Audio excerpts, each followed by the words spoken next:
Welcome back to another technical deep dive here in the debug zone.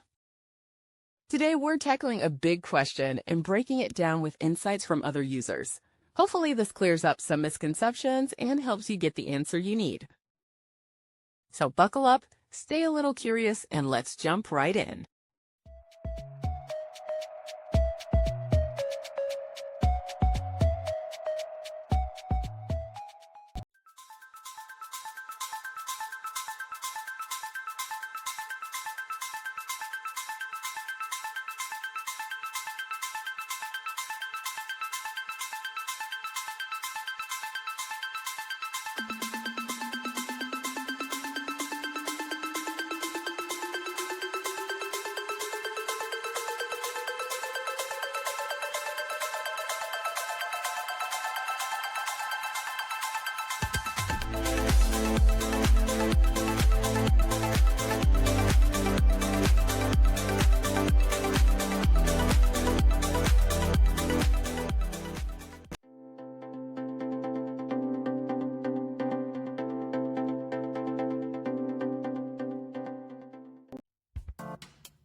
And that's a wrap.